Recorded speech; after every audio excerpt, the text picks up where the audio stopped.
Now, video game villains obviously have to be pretty damn villainous, otherwise you might wonder why exactly you have to beat up this particular guy to progress the plot.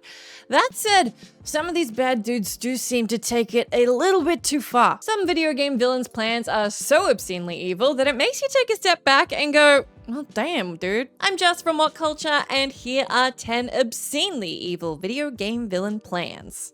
Number 10. Finishing off humanity. Fallout 2.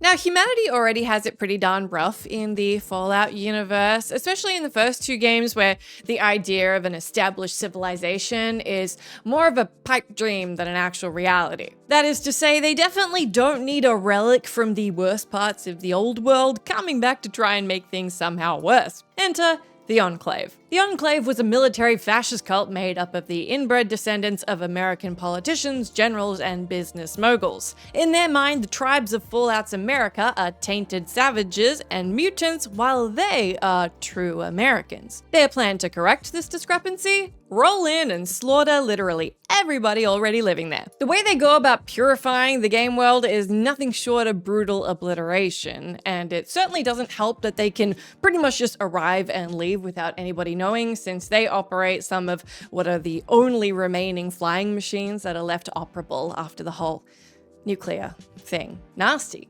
Number 9. Creating an obedient child. BioShock. Andrew Ryan and Frank Fontaine were kind of always two slices of the same bastard bread when all said and done in BioShock. They just differed on who got to be the top bastard of their little objectivist nightmare city at the bottom of the ocean. But as the war raged on, both men turned to the idea of legacy. And what they did with that idea is nothing short of horrifying. Andrew Ryan produced a child named Jack. He then had his contemptuous fiend of a Dr. Suchong play musical chairs with the baby's physiology. That caused Jack to age rapidly over the course of a year, as well as respond to different commands, with some affecting his body, while the most famous one, would you kindly, made him obey any order given. Suchong then decided to demonstrate this ability in the most Suchong way possible, and if you didn't know the character before, this is probably all you need to know about him. He made Jack break a puppy's neck. Anyway, cut to a year later in the iconic opening of the game, and what happened there? Well, Frank whisked Jack away the second he figured out what was going on with him, and then a year later ordered him to return to Rapture when he set in motion his plan to bring Andrew Ryan down once and for all. For a silent protagonist, it's still really easy to have a lot of sympathy for Jack, since he was basically being used by two power-hungry magnates who definitely saw him more as a tool than a person. Number 8. Heroin Prostitution Ring. Sleeping Dogs. Square Enix's underrated mishmash of GTA and Yakuza gave us one of the most despicable villains in the history of the open-world crime sim. A rather long list, considering the second to last word of that sentence, but Dog Eyes and how he makes his money more than earns him a high spot. Dog Eyes is one of the most prolific and successful crime lords in Sleeping Dogs' story, a notoriety he gained through his expansive prostitution ring. His MO is to lure in pretty young women through his natural charisma and charm. Then, after he's got his talons in them, he gets them hopelessly addicted to heroin and then forces them to work for him as prostitutes. One of the victims of this scheme was the sister of our main character, Wei Shen. Dog Eyes' abuse was so intense to her that she eventually committed suicide. Dog Eyes is nothing short of a monster, to the point where the other crime lords that make up the game appear downright saintly in comparison.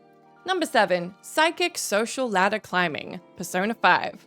Persona 5 gained some of its fame and popularity through letting people experience a power fantasy that, let's face it, is not happening in the real world. That is, bringing down old, powerful men who have wronged society and then making them apologize. That does not happen.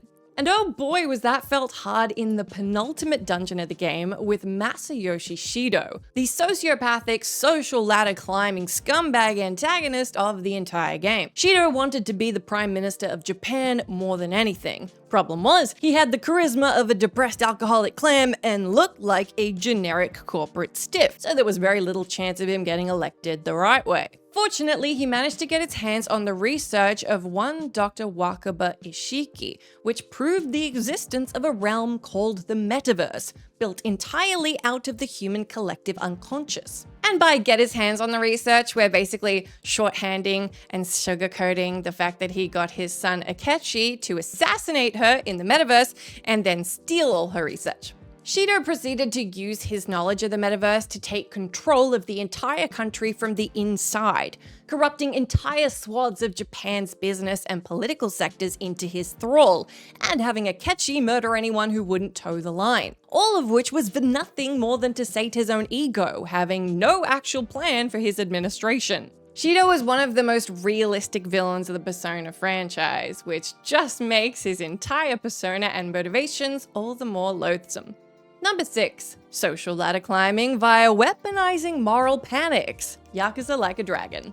In a way, Ryo Aoki from Yakuza Like a Dragon can be read as a commentary on villains like Shido, who only want the most surface-level form of power to sate their own overinflated egos. Aoki knows that if you want capital P power, you don't become Prime Minister, a useless title in a fancy chair there to provide a face for the public's grievances. You become Mayor of Tokyo, the world's largest city with a population and GDP higher than that of most countries. If you want access to Japan, everything goes through Tokyo. If you want real power, you become head of that. The problem was, while Aoki had policy and charisma and all that, there was the small problem of him being the adopted son of a high-ranking member of the Yakuza. Any suspicion of that and his career would be over. So how does one divert away from that while securing public opinion at the same time?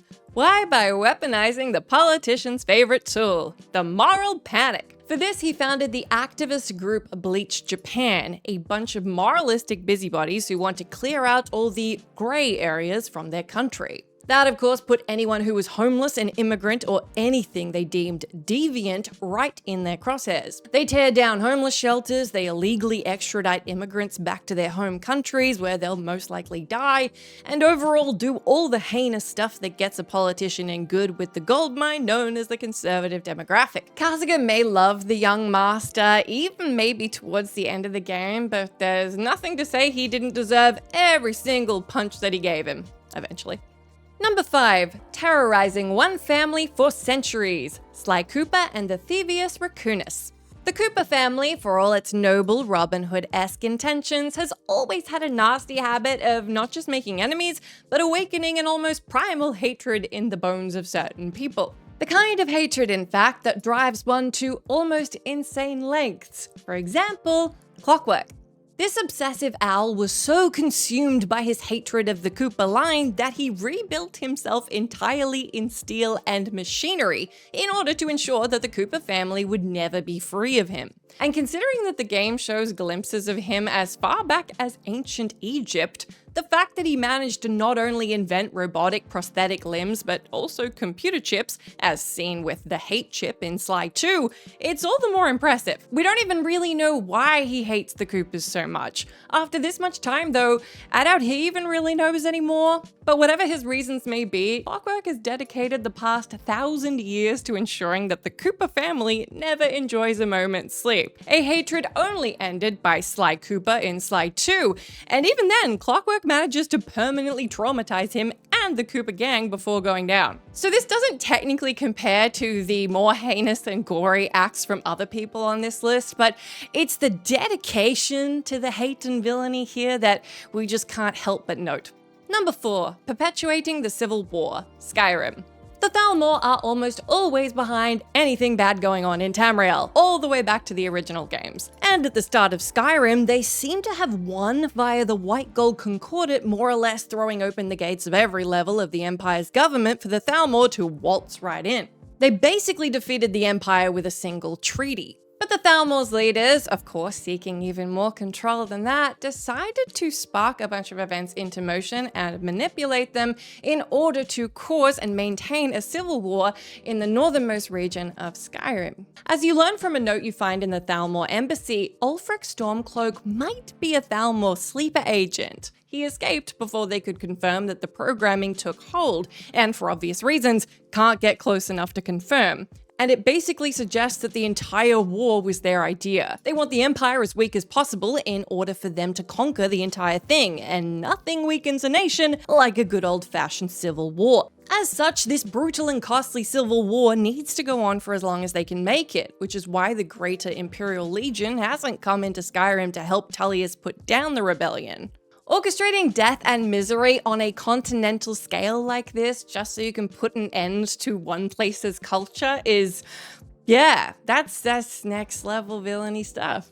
Number 3, therapy to prostitution pipeline. Alice Madness returns. American McGee's sequel, Alice Madness Returns, features one of the nastiest figures in all of video games, Alice's therapist in the real world, Dr. Angus Bumby. Dr. Bumby was the one who murdered Alice's family, sneaking into Alice's home that horrible night, sexually assaulting Alice's older sister Elizabeth, and setting the house ablaze to cover it up. After Alice is let out of the asylum at the end of the first game, he becomes her therapist to help her forget her past, a tactic he practices on all of his patients. Yet the twist here is that Bumby is a sex trafficker, and his technique is basically a form of manipulation and grooming. Yikes just doesn't cover it. Bumby caused the Great Train that tore apart Wonderland throughout the game, and is only defeated when Alice regains her memories and confronts the Doctor. In the already dark and grimy world of the Alice games, Bumby stands out as a particularly nasty corner. Number 2, giving the Goron marbled rock roast. The Legend of Zelda: Tears of the Kingdom.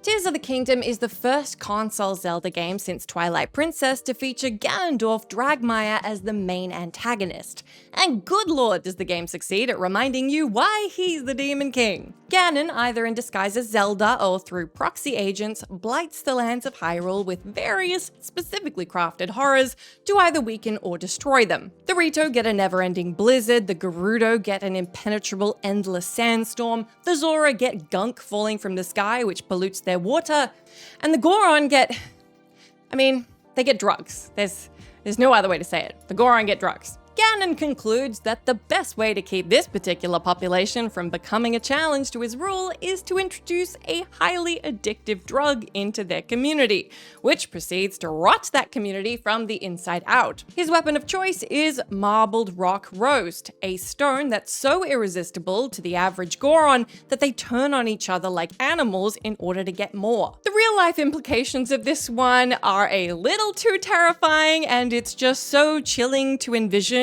and so frighteningly realistic for a fantasy game that, yeah, Ganon, man, that's some full-on Ganon stuff. Number 1, inventing fascism, Final Fantasy XIV. Far and away the most obscenely head-turning, oh my god, that is so unbelievably evil deed that we have on this list is spawned from Final Fantasy XIV and its big bad. Our number 1 slot goes to fandom darling Emmett Selk, the inventor of fascism. And no, we're not kidding. To inform those who might be unaware without spoiling too much, Emmett Selk is a member of the Askians, an immortal order of wizards from the literal, actual dawn of the universe, whose goals are, for various spoiler reasons, to cause as much chaos as they possibly can. And nothing sows chaos like conflict, so Emmett Selk was put in charge of creating villains, while his cohort, Elidibus, was put in charge of inspiring heroes to fight them. Emmett Selk proceeded to then invent the political concepts of fascism and imperialism, introduce them to humanity through various disguises, and then set about a millennia-spanning cycle of building up generic evil JRPG empires, ducking out when the inevitable JRPG heroes came along to tear him down, waiting a few decades, and then starting all over again. The blood on Emmett Selk's hands is truly incalculable and unfathomable, but that said, he's also very, very sad, so for various reasons, some parts of the fandom decide that he's just their problematic fave. Tale as old as time.